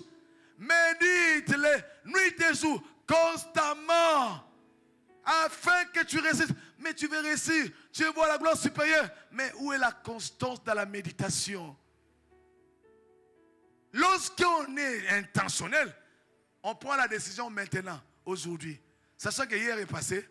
Aujourd'hui, ça t'appartient. Hier est passé. Demain, ce n'est pas pour toi. Aujourd'hui, c'est à toi. C'est là que pendant que je parle, tu prends la décision, tu écris alors que tu prends note, tu dis, aujourd'hui, cette semaine, je commence ma méditation parce que je vais connaître Dieu en profondeur. Car chaque dimension de gloire que Dieu nous donne correspond à une dimension de connaissance qui est beaucoup plus profonde qu'avant. La nouvelle dimension de gloire où Dieu nous amène, ça correspond à une nouvelle révélation des choses. Il faut que tu deviennes beaucoup plus consistant, ma sœur. Arrête d'être, comme on dit à l'Ingala, l'icolo. Toi, quand on te dit, Que dit Jean 3,16? Oyebité. Là, quelqu'un dit, hé, pasteur, il y a solo maintenant, je ne connais pas. Jean 3,16, tu ne connais pas. Hein? Tu vois comment tu me regardes? Jean 3,16, Jean 1,1, Jean 1,12. Tu ne connais pas? Dis-moi. Dis-moi. Ou dis à la personne qui te dit, lui, la Bible dit quoi là? Dès Corinthiens 5,17, oyebité. Tu ne connais pas? Non, tu ne connais pas? Mais tu veux dire, non, je suis une nouvelle créature. Mais ta foi est basée sur quoi? C'est sur la parole que tu médites. Jésus, comment il a fait pour vaincre Satan lors de la tentation? Satan est venu avec, il est écrit. Et Jésus répondait avec, il est aussi écrit. Donc pour dire quoi, Satan connaît les Écritures. Satan est collègue, maman, papa. Non, les vieux, Ayebi connaît. Quand il a attaqué Adam, il a attaqué Adam avec la parole. Hein. Est-ce que Dieu a-t-il réellement dit? Mais c'est la même manière qui vient te faire douter de la parole. Pourquoi tu doutes? Parce que tu n'es pas consistant dans la parole. Tu n'es pas ferme. Tu n'es pas assis. La parole n'a pas développé la conviction en toi. Tu n'es pas posé. Voilà pourquoi il te dit, ma sœur, tu sais que Mikolo, hein, pour avoir le mariage, il faut jipiner matamoi l'icolo. Hein. C'est-à-dire, quand tu t'habilles, tu peux laisser une longue fente ici. Quand le frère va voir, il va se réveiller. Et il va venir vers toi. Et toi aussi, tu as entendu la voix. Puisque tu n'as pas une contre-parole qui dit, hé, mon corps est temple du Saint-Esprit, pardon, attends, arrête. Tu n'as pas ça, tu dis, ah, ok, d'ailleurs, Ben Damoulaye. Non, tu lui dis, mais là, moi je n'aime pas ça. M'a dit ça. Tu le dis sous base de quel fondement? Il y a un vide en toi. Tu dis, mais tu vois, quand on est à une fête, il faut laisser un peu les dos ouverts. Et frère, là, peut-être ton frère est seulement ici. Qui t'a appris ces techniques d'amaissonnage? Qui t'a appris à pêcher les poissons comme ça? Tu vois que ça vient de la chair. Ça ne vient pas de la parole qui doit t'éclairer. La révélation de ta parole doit t'éclairer pour dire, mon corps appartient au Saint-Esprit. Les frères qui viendront là-bas, il verra des valeurs intérieures à moi. Il va voir. Il va venir. Et mon père va la... Je n'aime. Non, mais on est devenu calculateur à l'église. À cause du manque de racines. Il n'y en a pas. On s'est dit, je dois faire ça pour que je me détecte. Je me positionne comme ça. Tout ça, c'est la chair. Quand on devient consistant, affermi dans la parole. Baba, même si on veut te dire ton âge est avancé, tu dis, ma Bible ne me dit pas ça. Ma Bible me dit, chaque homme, chaque femme a un mari dans le Seigneur. La Bible n'a pas dit, la Bible n'a pas déterminé l'âge du mariage. Même à 50 ans, je vais me marier. Qui te dit que puisque tu t'es marié avant moi, que je suis en train de vivre le bonheur avant moi? Qui t'a dit ça? Ce sont des faussetés que les diables nous inculquent, nous met en tête. Si on n'a pas la parole, on arrive à croire à des faussetés. Voilà pourquoi cette année, décide d'être enraciné. Décide d'être assis sur des vérités bibliques. De comprendre que tu n'es pas n'importe qui. Décide que Dieu, de comprendre que Dieu t'a positionné. Décide-toi. Je t'assure, je suis venu te dire, le diable attaquera toujours la parole que tu entends. Pendant que je te parle là, l'ennemi est en train de dire, ah, toi, si tu es en train de le suivre, toi, reste seulement dans tes tactiques que je t'ai apprises. Dis-lui, tais-toi. Le problème, c'est ça. Le combat spirituel est avant tout remporté dans les pensées. Le problème, toi, quand les pensées t'arrivent, tu restes comme quelqu'un qu'on a bloqué. Tu ne sais plus penser. Non, le problème, c'est ça. La victoire est d'abord sur les pensées. Quand tes pensées t'arrivent là, puisque ça nous arrive à nous tous, comment tu réagis? Tu réponds par quoi? Vous allez voir, la plupart des cas, la parole vient. Mais comme tu n'as pas un retour à cette parole, comme Jésus, tu finis par dire, j'accepte seulement ce que le diable veut. Et là, le diable te bombarde. Je te vois quitter cette dimension-là au nom puissant de Jésus. Et la Bible dit dans Luc 8, 11, il est écrit, parlant toujours de la parole, comment on doit être consistant. Et il dit, voici ce que signifie cette parabole. La sémence, c'est la parole de Dieu. Ceux qui sont le long du chemin sont ceux qui entendent la parole. Ils entendent la parole. Comme tu es là en cet après-midi. Puis le diable vient et enlève de leur cœur la parole. Des pères qui croient et qui soient sauvés. Donc des pères qui se transforment. Qui vient, Satan lui-même vient. On a dit le diable. Et papa, maman. On n'a pas dit il envoie un démon. Non. On n'a pas dit il envoie un sorcier de ta famille. Non. Face à la parole, Satan lui-même vient. Il vient pourquoi? Parce qu'il sait que s'il laisse cette parole en toi, ta vie sera transformée parce que la parole c'est Dieu. La parole c'est la capacité de Dieu qui te transforme. La parole c'est tout ce qui va t'apporter, tout ce dont tu as besoin. Alors le diable dit, je ne peux pas laisser la parole rester en lui. Mais je déclare, il a échoué, il échouera au nom de Jésus. Dis-moi amen. Donc il vient pour que la parole soit volée. Voilà pourquoi tu vas voir des gens, il a entendu. Tu es en train de dire amen ici. Mais ici seulement quand tu vas sortir. Quand tu vas, avant même d'arriver chez toi à la maison, beaucoup, ils se voient voler de la parole. Parce que quoi, qu'est-ce qui va se passer? Tu vas voir, une tentation va arriver, une épreuve va arriver. Peut-être moi, tu es avec ta voiture, tu vas voir juste, oui, ou à mon sur les gars, il t'a gratté plat. Hey! Tu dis, au milieu, quelle tentation? Mais face à la tentation, on fait quoi? On se garde, on se dit, hey, je me souviens de la parole qui dit quoi? Non, non. Je ne peux pas parler, je ne peux pas répondre, je ne peux pas insulter. Je ne peux parce que ça, c'est une tentation. Le diable est venu faire quoi? Il est venu parce que tu as reçu une parole. Tu es dans la joie. Mais il doit tout faire pour que ta joie soit dérangée. Il faut que tu comprennes ça. Tu as fini l'équipe, tu rentres. Toi là, alléluia, alléluia. Tu es en train de chanter. Et tu vois seulement là, les jeunes garçons qui sont en train de jouer un jeu, jouer au foot là, tout ça. Pas. Ils t'ont sali. Alors que tu étais en blanc. Tu regardes ton ami, tu dis, hé, Seigneur. Il dit, cette épreuve est hors de moi. Tu oublies, je suis en train de te dire, Satan vient, si tu oses réagir en mal, Satan dit, ah, c'était. Il vient toujours. Tu vas rentrer à la maison, tu trouves les enfants, ils ont fait quelque chose que tu n'aimes pas. Hey, tu dois parler. Il sait que toi, quand toi tu ouvres la voix, les voisins entendent. Regarde maintenant, tu te regardes, tu te dis, hé, Seigneur, ça c'est la croix. Hein?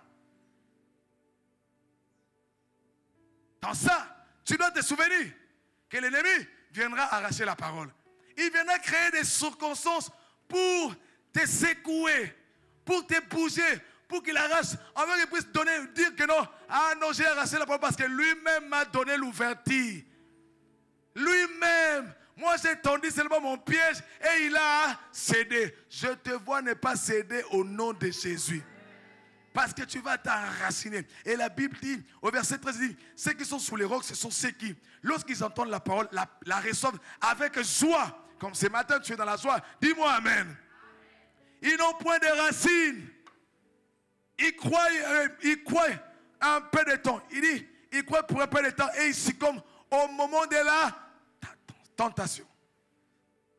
Ils ont réussi avec soi. Tu dis amen, amen. Mais la Bible dit, ils n'ont pas de racines. Quelle est la racine?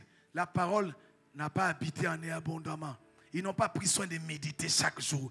Ils n'ont pas pris soin d'ouvrir la Bible. Tu as une Bible, mais tu as fait avec ça un mois. Tu n'as jamais ouvert la Bible. Ma soeur, mon frère, tu ne sais pas même là où les livres de Genèse se trouvent. Si on te dit Genèse, toi tu pars dans le Nouveau Testament. Regarde un peu. Et tu veux la gloire supérieure dans cet état-là. Ah, non. J'ai envie de te dire, c'est trop fort quand même. Quand on te dit, trouve les livres d'Esdras, tu pars chercher Esdras après Apocalypse. Tu ne sais pas qu'Apocalypse, c'est le dernier livre de la Bible. C'est quand même trop fort pour toi. Dis au voisin qui est à côté de lui, c'est trop fort quand même. Trop fort. Décide de comprendre, de mettre, de connaître Dieu un peu plus en profondeur. Comprends un peu des passages bibliques qui te parlent que tu es béni en Christ, que tu n'es plus malade, que tu es sauvé. Comprends ces vérités-là et enracine-toi dans ça. Parce que dans chaque domaine, tu auras un test, tu auras une épreuve, tu auras des secousses qui viendront. La maladie va venir. En réalité, quand la Bible dit, la Bible dit, par ces médecins, nous avons été guéris. Ça veut dire quoi? Tout simplement que Jésus à la croix, il a pris nos maladies. C'est un fait. Mais maintenant, la maladie viendra pour nous tester, pour voir si réellement sommes-nous conscients qu'à la croix, par ces maîtres-ci, avons-nous été guéris ou pas? Comprenez cela. Satan savait que Jésus est le Fils de Dieu, mais pourquoi il est venu lui poser la question, si tu es le Fils de Dieu? Il voulait tester toi. Est-ce que tu es conscient de ton identité? Est-ce que tu es conscient de ton héritage? Toi, quand on te dit que tu es pauvre, votre famille va mourir pauvre. Mais maman, tu ne sais pas que Jean 1,12 dit ceci à ceux qui l'ont reçu, à ceux qui croient en son nom. Il a donné le pouvoir de devenir enfants de Dieu, lesquels sont nés ni du sang, ni de la chair, ni de la volonté de l'homme. Dont le sang qui circule à moi, c'est le sang royal. C'est le sang d'un enfant de Dieu. Je ne suis pas né de mon père biologique, non. Je suis né de Dieu. Mon père est riche. Moi aussi, je suis riche. Tu dois te décider de comprendre ces vérités, de s'asseoir là-dessus. Et c'est par la méditation de la parole de Dieu. Dis avec moi, méditer la parole. Tu dois comprendre la vérité sur la puissance de la justification. Comment nous sommes devenus justes. Tout le temps tu es là. Les diables te culpabilisent. Ah non, tu es pécheur, tout ce qu'on sait. Mais tu as le droit de dire à Satan, Satan, je suis juste. Tu ne peux plus me condamner. Quand la Bible dit qu'il n'y a plus de condamnation, je suis juste. Maladie, péché, vous ne pouvez plus me condamner. J'ai envie de prendre cette parole, cette vérité, d'injecter ça dans ta tête pour dire, prends. Ça va changer tout. Parce que, écoutez, le diable vient pour te culpabiliser. Ah non, tu n'es pas digne. Ah non, toi tu as péché. Toi ta vie ne va pas marcher. Il faut lui regarder comme on dit à l'ingala, mbunzu na mbunzu. Papa, l'ikambongo, ce n'est pas question d'être digne. Je ne suis pas digne à cause de mes œuvres. Je suis digne parce que Christ est mort à la croix pour moi. Il m'a justifié. Tu ne peux pas jouer avec moi. Il est temps que les chrétiens se réveillent pour dire, Satan, assez c'est assez. Tu ne peux pas. Tu ne peux pas. Tout le temps, je suis pécheur, je me sens faible, Satan me parle, mais tu es plus conscient. Comment un enfant est plus conscient? Comment un enfant dans une maison est plus conscient de la voix du papa voisin, plus de la voix de son papa à la maison? Ça c'est une tragédie. Yo yo ka Satana, mo yo ka nzambe tendeni. Mo zo mwana nzambe. Oh. Tu es plus conscient de voix des démons, mais la voix de Dieu, on te dit, tu vas écouter Dieu. Eh non, c'est une voix qui m'a parlé. Oh! Ne dis rien au voisin. Ne dis rien au voisin. Ton devoir être conscient de ces choses pour réaliser que non, lorsque nous allons nous enraciner, quels que soient les problèmes, je parle. Peut-être pour toi les tribulations, des moments viendront difficiles après cette semaine. Tu vas rencontrer des circonstances jamais calculées où tu arrives au boulot, on te dit, papa, nous te remercions. Même dans ces épreuves-là, reste ferme. Reste ferme par rapport à ta foi, à ton amour et à ton espérance. Sachant que Jésus dit, dans Matthieu 24, 13, il dit, celui qui persévérera sera sauvé. C'est-à-dire, depuis le jour où on a accepté Jésus, jusqu'au jour où il reviendra, l'élément qui nous attend, l'élément intermédiaire, c'est la persévérance, c'est la fermeté, c'est la résilience dont nous avons besoin afin que nous puissions manifester la victoire qu'il a acquise pour nous à la croix. Dis-moi Amen. Et le deuxième élément, c'est voilà, le deuxième élément, le premier élément, il y a une action, on te demande. Le premier élément, il y a un appel en action, c'est quoi? Il faut que tu te décides aujourd'hui d'intégrer un groupe de partage. Donc décide-toi de commencer à lire la Bible toi-même d'abord. Et deuxièmement, décide-toi d'intégrer un groupe de partage. Aïe, c'est ça, on appelle ça le groupe d'impact. Décide-toi, après le kit, tu vas te renseigner sur les goûts légers qui est à tes côtés pour que chaque jeudi, que tu puisses aller à un endroit où les hommes et les femmes partagent la parole. Aïe, c'est ça, on a mis ça en place. Pour que tu sois un peu plus profond dans la parole, dans la connaissance de Dieu. C'est là où vous allez partager. Vous allez développer la communion fraternelle et la parole de Dieu va vous enraciner. Donc, prends la décision. Quelqu'un m'a dit, passe à les groupes d'impact, c'est quoi? Vraiment. Bon. J'ai la responsabilité de te dire, les groupes d'impact, j'ai défini, sont des groupes de partage de la parole. Où on prend le temps de partager la parole qui nous a été enseignée les dimanches. On prend le temps de creuser un peu plus, d'aller en profondeur. Donc décide-toi de rejoindre une équipe. Décide-toi d'avoir des amis qui aiment partager la parole, maman, papa. Quitte cet ami-là qui vient te parler toujours ma solo. Oh non, tu as vu, papa Molière. Non, tout ça. Ah! Il y a des gens qui suivent des chaînes. Des fois, quand je regarde, je dis, mon Dieu. Mon Dieu. Il y a des chaînes que tu suis. Des fois, j'ai envie de te dire, pardon, arrête ça. Ça t'abrutit. Tu passes des heures et des heures. Prends même, moi je te demande, prends juste une heure, médite la parole. Et avant de commencer, dis Seigneur, Saint-Esprit, amène-moi dans la profondeur de ta parole. Je vais être consistant, je vais m'enraciner dans ta parole. Aide-moi Saint-Esprit, médite, fais ça au bout de 1 mois. Et viens méditer, tu vas voir toi-même. Tu vas voir toi-même. Comment même quand le problème arrive, tu te dis, mais je sens rien. Il n'y a rien. Je me sens en paix. Mais cette paix-là vient d'où? C'est parce que tu as pris le temps d'aller affronter ton intellect, ta tête, ton cerveau à la parole de Dieu. Alors, il y a un homme de Dieu qui m'a toujours dit, il m'a dit, Cédric, même si tu as sommeil, lis la parole. Même si tu vas baver, lis la parole en bavant.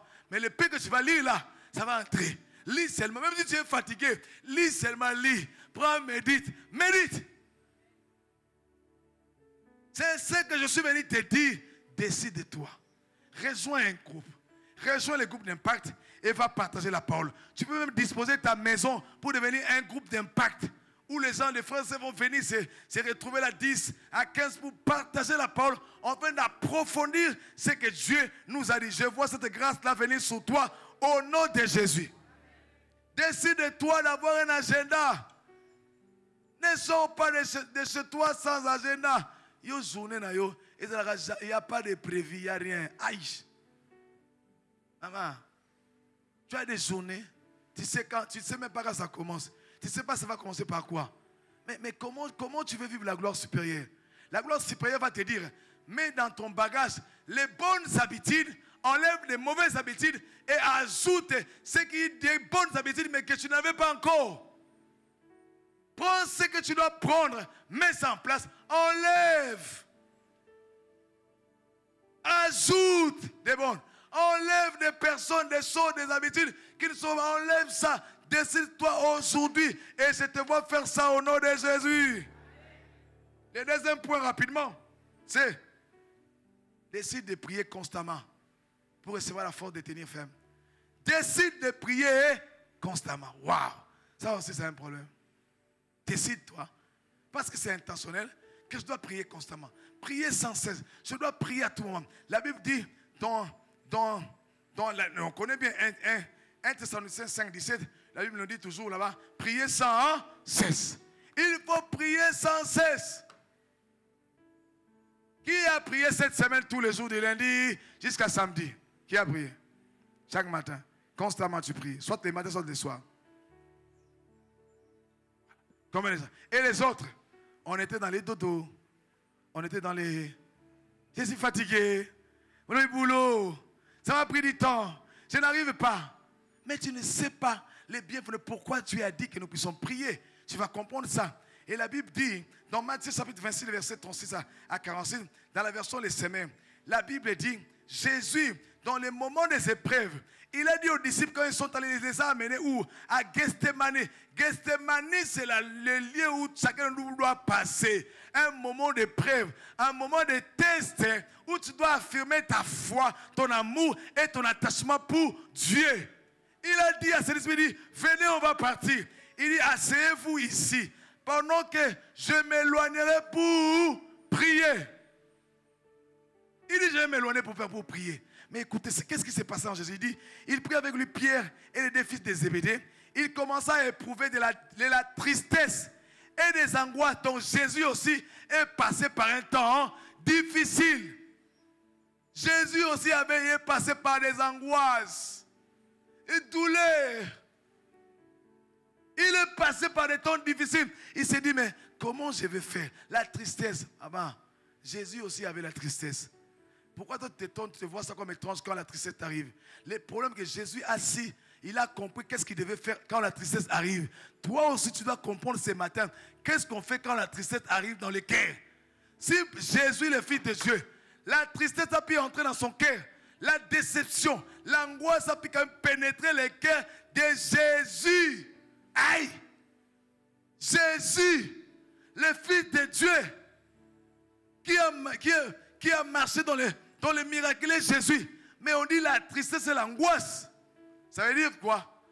Toi et moi, ça nous arrivera aussi. Dis-moi amen, tu me suis.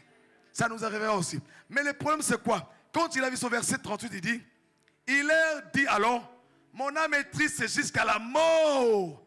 Il y avait un sentiment de mort en Christ, de mort en lui, en Jésus. Il dit, mon âme est triste, maman, ça t'arrive, mon frère, ça t'arrive.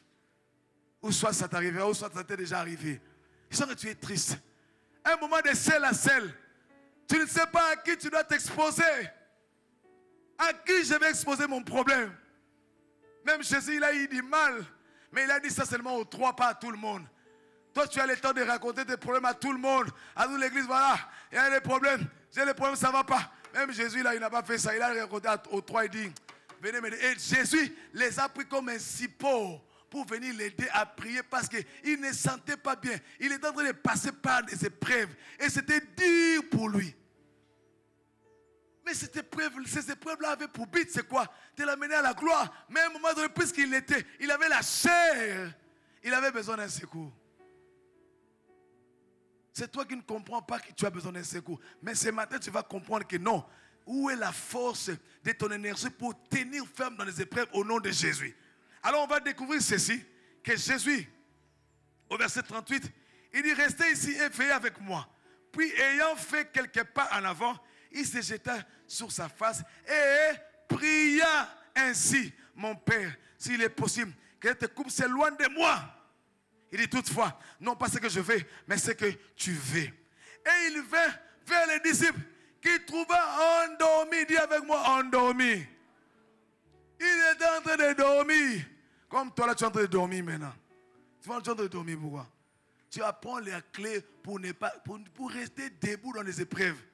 Les problèmes qui nous arrivent, nous tous, ont besoin des points de connexion d'énergie. Et la prière constante, c'est un point de connexion. Regardez, Jésus dit, quand il a prié pour la première fois, il a dit, hey, mais il s'endort. Il dit à Pierre, vous n'avez donc pu veiller avec moi pendant 1 heure.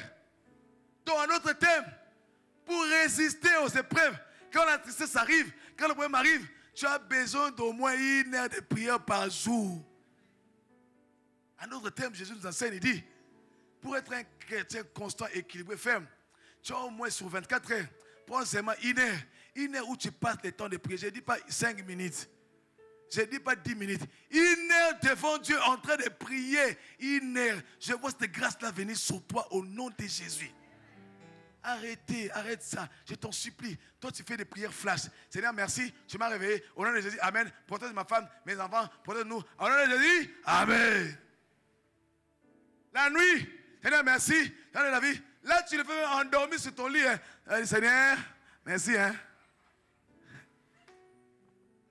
Et là, tu connais mes faiblesses, non? Toi, tu connais mon travail, mais prend beaucoup de temps. Tu sais toi-même. Alors, amen. Amen.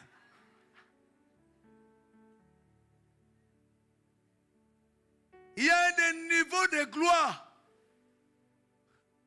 auxquels tu ne peux pas accéder à ça si ta dimension de prière ne suit pas.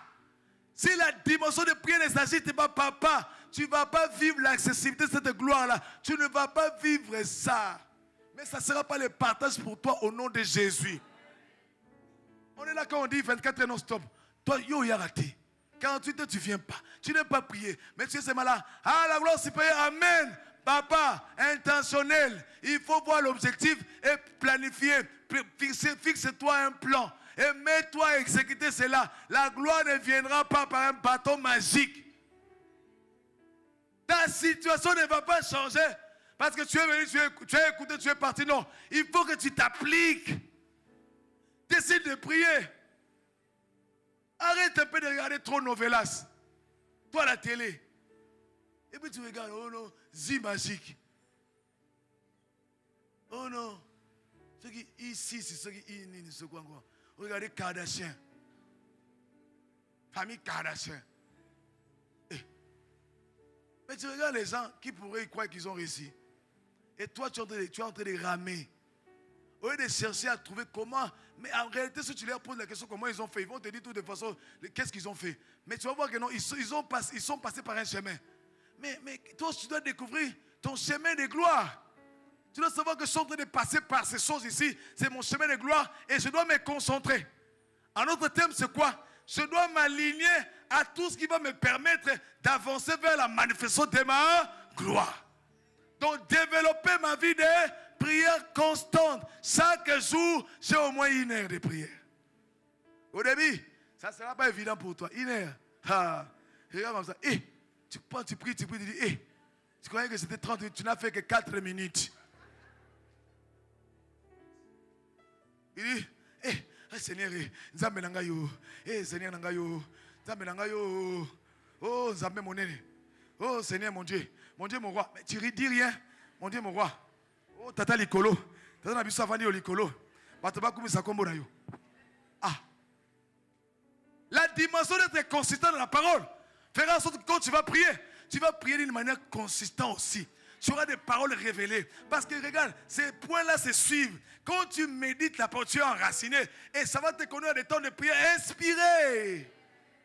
Dans l'esprit de Dieu, tu vas voir la 3e décision, tu vas voir, tu vas comprendre. C'est lié au Saint-Esprit. L'Esprit viendra pas dans ton dépôt. Et t'animer, t'entraîner dans tes moments de prière pour que tu pries dans la dimension sans cesse. Et l'une des clés dans cette dimension-là, il faut que cette année, que tu pries en langue. La prière en langue, c'est notre héritage. C'est à nous, papa. Quand tu te réveilles la nuit, quand tu as sommeil, ton corps ne connaît pas trop le français. Mais ton esprit, c'est seulement Rekabasuta labaro, Rekozuta yaba, Rekabarose, Indolis kabarose, les omaya. Mais tu dis quoi? Je ne sais pas. Mon esprit est en prière. Mon âme intérieure est en train de prier. Mais tu dis quoi? Je ne sais pas. Je sais seulement ce Robazumbelebo, les sokabarus keteye, Riko yabaya. Car la Bible dit, c'est lui qui prie en langue, annonce les mystères, des choses cachées. Il prophétise.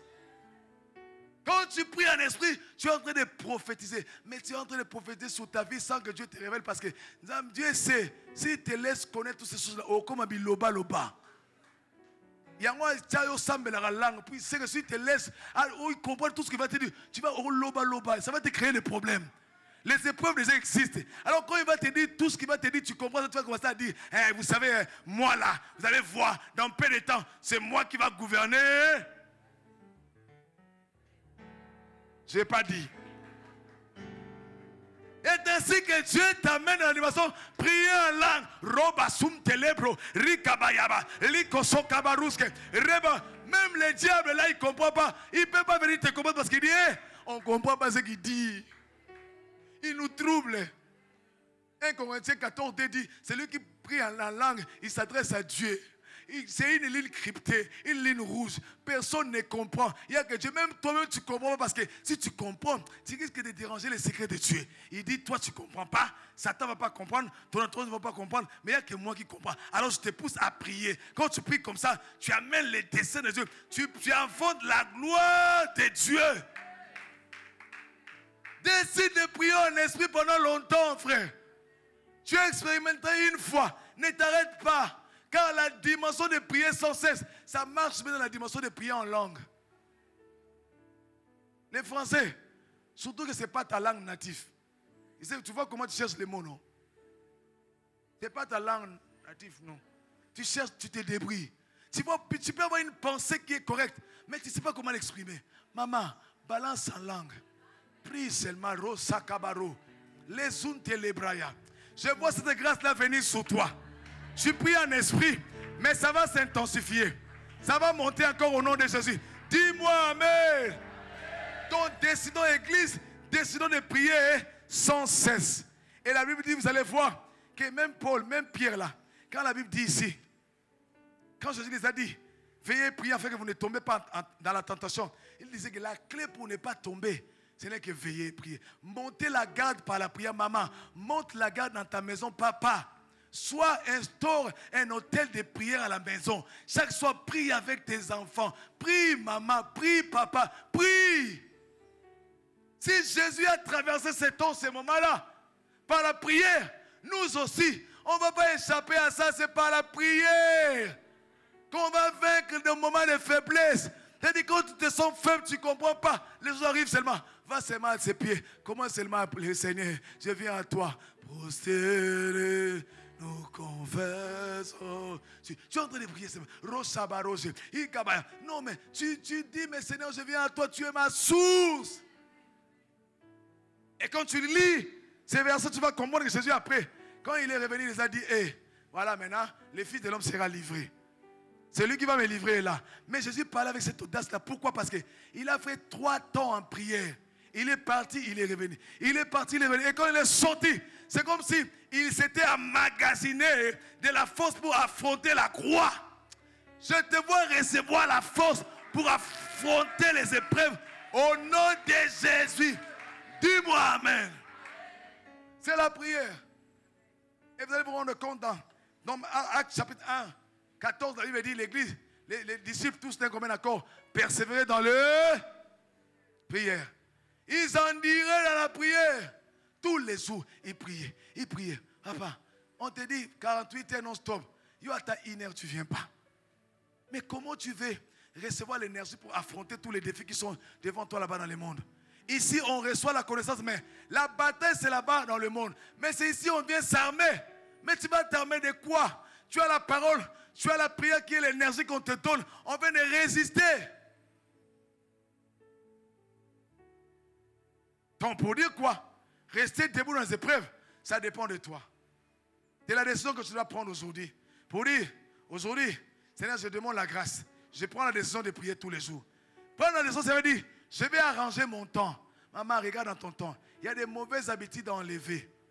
Il y a des choses que tu dois enlever. Il y a des gens qui te tiennent le temps pour des conversations inutiles. Regarde bien. Tu passes 1 heure sur WhatsApp sans te rendre compte sur des conversations inutiles. Sur les réseaux sociaux, tu passes inutilement des temps en train de défiler. Yo ta la gaba profil là-bas. Et ça va vie na bango. Et comment vie na yote. Vous avez statut statut. Oh. Toute ta journée. Statut. Tu vas devenir statut. Tu vas devenir statut. Non. Au lieu de prendre ce temps-là, mal mépris, cherche Dieu, tout ça, pour que toi aussi, bataille le rôle à statut, tu vas devenir comme toi. Oui. Toi, tu es là. Ah non, je vois, c'est beau, hein, c'est joli. Hein. Ça te sera pris ton partage au nom de Jésus. Je te vois changer au nom de Jésus. Et l'église, nous devons être en prière, comme la Bible dit, Acte 12, 5, il persévérait. L'église, Pierre, donc, était gardé dans la prison. Et c'est l'église nécessaire d'adresser pour lui des prières à Dieu. Pierre était emprisonné. Il était en prison. Mais l'église n'arrêtait de prier constamment. Et vous connaissez l'histoire. Pierre a été miraculeusement libéré. Alors qu'il était enchaîné par les cellules. Il était enchaîné vraiment de tout près. Mais la Bible dit, Pierre a été miraculeusement libéré. Par quoi? La prière. Je te vois libérer les membres de ta famille. Je te vois prier pour les gens être libérés des chaînes. Je ne t'entends pas dire Amen. Par la prière, je vois une intercession monter dans ta vie et renverser tous les autels de ta famille au nom de Jésus. C'est la grâce de la prière qui vient sur toi. La grâce, c'est la capacité de Dieu qui nous donne. Ce n'est pas ta force, c'est la capacité divine. Tu dis Amen, tu reçois la capacité au nom de Jésus. C'est la grâce de Dieu. Puisque nous devons vivre la gloire supérieure, Dieu nous demande, il dit, prie, viens au devant de moi. Prie constamment. Prends la décision. Sois intentionnel. Écris. Écris ton programme. Dis aujourd'hui, de telle heure à telle heure, moi, ça sera mon temps de prière. Commence même par 30 minutes, par 1 heure. Écris dans ton agenda, à partir d'aujourd'hui, qu'il pleuve, qu'il neige, avant tout, moi je prends mon temps. Pour la parole, pour la prière, et je vais avancer comme ça avec Dieu. Dis-moi Amen. Et le dernier point, c'est laisser conduire par le Saint-Esprit. Donc si nous mettons ces 2 points-là en marche, vous allez voir, c'est laisser conduire par le Saint-Esprit dans nos choix et nos décisions. Ça sera facile parce que l'Esprit viendra prendre dans les dépôts de la méditation pour te faire parler pendant la prière, afin qu'il puisse te donner des directives. L'Esprit viendra agiter les dépôts qui est en toi. Il viendra prendre ce que tu as médité Et il va t'expliquer, te révéler pour te dire où mettre tes pieds. Cette année, quelle décision à prendre, quel choix faire et qu'est-ce que tu ne dois pas faire. Mais c'est aussi notre responsabilité de se laisser conduire par le Saint-Esprit. C'est-à-dire, accepte la volonté de Dieu pour ta vie. Accepte ce que l'Esprit t'a dit. Les chemins par lesquels l'Esprit te fait passer, accepte cela. Dis, Seigneur, j'accepte ta volonté. J'accepte ce que tu mets dans mon cœur. J'accepte ce que tu m'as dit. Saint-Esprit, tu vis dans mon cœur, tu es à moi. Et je sais que tes projets sont des projets de bonheur et non de malheur pour moi. Et j'accepte que toi seul, tu vas conduire mes pas. La Bible dit dans Marc 1, 12, la Bible dit, aussitôt, l'Esprit poussa Jésus dans le désert. Même tes épreuves là, c'est l'Esprit qui va te pousser pour être sur les chemins là où tu dois être tenté. Mais regardez, quand Jésus fut tenté après, la Bible dit, les anges sont venus les servir. Je te vois être servi par les anges au nom de Jésus. Puisque l'Esprit va te conduire au bon chemin, selon la parole que tu as méditée, alors lui-même il sera avec toi, point qu'à la fin de l'épreuve, il y aura un couronnement sur toi, un couronnement de gloire. Voilà pourquoi la Bible dit, marchez selon l'Esprit et vous n'accomplirez pas les désirs de la chair. Et je te vois marcher selon l'Esprit et tu ne vas pas accomplir les désirs de la chair. Alors le thème, laissez-vous conduire par le Saint-Esprit. Laissez-vous être inspiré dans vos décisions et vos choix. Ma sœur, ce n'est pas parce que le frère l'a pris en langue. Comme j'ai dit ici, tu vas dire, hey, c'est maintenant une bonne personne pour moi. C'est mon mari, Nakangi Boué. Kanga Boué, madame. Hein? Non, le pasteur a dit, quand il prie en langue, déjà c'est bon. Hein? Ok. Vas-y. Bon. Si l'Esprit t'a dit, bon, il y a toujours quelqu'un qui me dit, ah, pasteur, mais moi je suis ma sœur. Les vendredis, on a écouté un témoignage, non. Il y a une sœur que Dieu lui avait dit que non, tel sera ton mari, et tout ça, et puis il y aura tel. Dans les vendredis, on a écouté ça, non. Et la sœur a dit, elle est restée accrochée à la parole de Dieu. Et après 4 ans, puisque Dieu lui avait dit, et l'Esprit a conduit ses pas vraiment vers ce chemin-là, elle n'a pas forcé, elle n'a pas cherché à faire les... Elle s'est laissée conduire par l'Esprit. Si l'Esprit qui a dit, laisse-toi conduire par l'Esprit, ne pose pas des actes charnels. Ne mets pas en place des stratégies charnelles. Laisse-toi conduire par l'Esprit. Ça veut dire, l'Esprit va te donner ses stratégies à lui. Ce que tu dois faire n'émanera pas de toi, de lui. Et c'est ainsi qui va te conduire au bon port pour que tu vois la manifestation de la parole prophétique que Dieu t'a donnée. Dis-moi Amen. Et j'aime aussi dire, dans ce que l'Esprit nous dit, la Bible dit, j'aime un passage, la Bible dit, dans 1 Corinthiens 2:12, pourquoi être conduit par l'Esprit? Parce que l'Esprit, 1 Corinthiens 2:12 nous dit, l'Esprit, c'est lui-là qui vient nous faire connaître tout ce que Dieu nous a donné par sa grâce. C'est l'Esprit qui nous révèle notre héritage. Lorsqu'on se laisse conduire par l'Esprit, il nous amène vers ce que Dieu a préparé pour nous. Il te conduit au bon port, d'avoir vraiment celui-là ou celle-là, qui n'est pas forcément peut-être dans tes apparences. Hein. Quelqu'un me dit, aïe, pasteur, Amen. Amen. Je parle à quelqu'un qui s'attend au mariage et dit, moi j'ai mon profil. Je veux qu'il soit comme ça. Pas comme le pasteur Cédric, il est court. Mais je veux au moins à peu près 1,90 m, à peu près 2 mètres. Il y a un bala géant. Quel est le géant? 2 mètres. Ouais, non? Là, ce sont tes critères à toi. Mais quand tu te laisses dans la bague de l'Esprit, l'Esprit va te dire, ah, j'ai réservé des bonnes choses pour toi. La personne qui doit être à tes côtés, il a 1,69 m.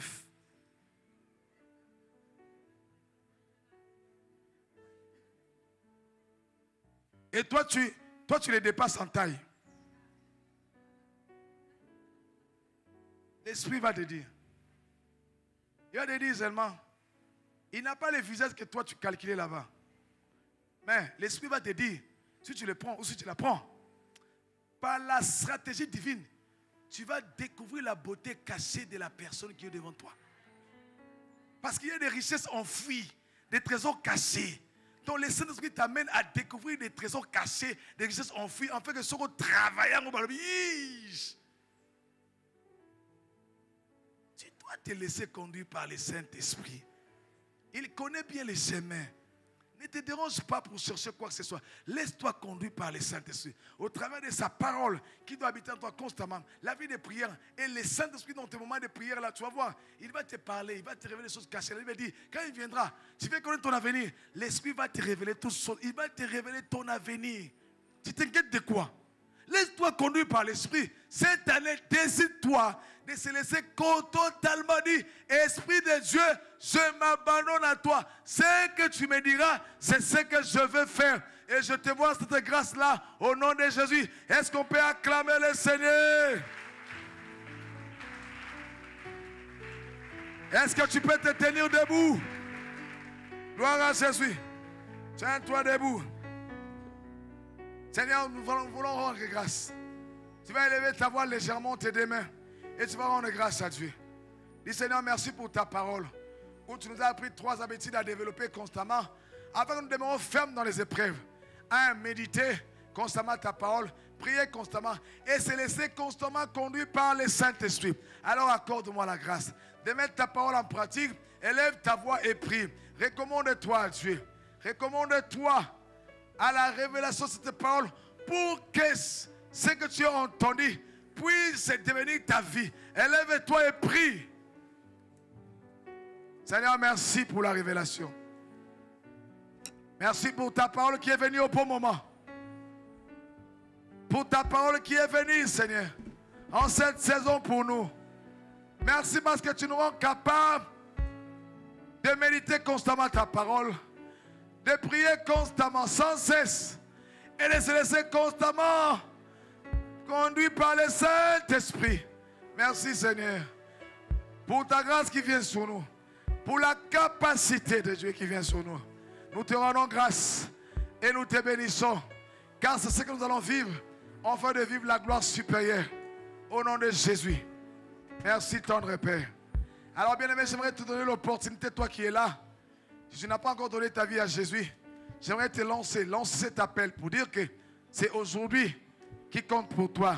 Demain, ce n'est pas pour toi. Hier, c'est parti. Mais si tu es là et que tu n'as pas encore donné ta vie à Jésus, prends le temps de dire, aujourd'hui, je vais devenir enfant de Dieu. Mets ta main droite sur ton cœur et ta main gauche, élève ça. Dis qu'aujourd'hui, je vais appartenir dans la famille de Dieu. Tout ce qu'on vient de dire, si tu n'es pas encore enfant de Dieu, ça ne te concerne pas. Alors, tu vas juste mettre ta main droite sur ton cœur et ta main gauche élevée. Et nous allons tous prier.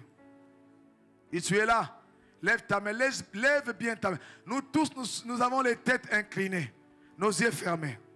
C'est une occasion qui nous est donnée. En fait que tu ne puisses pas rater cette saison. Tu ne sais pas, peut-être Jésus reviendra ce soir ou demain. Mais il te trouvera dans quel état? Ne sors pas d'ici sans pour autant donner ta vie à Jésus. Ne rentre pas d'ici, ne rentre pas, ne sors pas sans pour autant faire une rencontre avec Jésus. Alors, si tu veux vivre la gloire supérieure, donne ta vie à Jésus. Nous allons prier tous ensemble. Nous allons dire Père de grâce. Tous ensemble, nous disons Père de grâce. Merci pour ta parole. Merci parce que tu nous as enseigné. Merci Père. J'ai compris que tu es mort à la croix pour moi, pour me sauver, pour me racheter. Aujourd'hui, je prends la décision de t'accepter, de t'inviter dans mon cœur comme mon Seigneur et mon Sauveur. Seigneur, viens prendre place afin qu'une nouvelle vie commence en moi. Afin que ma vie puisse changer radicalement et que je ne même ferme dans les épreuves. Merci parce que je suis devenu enfant de Dieu. Je bénis ton nom et j'acclame ton nom au nom de Jésus. Acclame le Seigneur.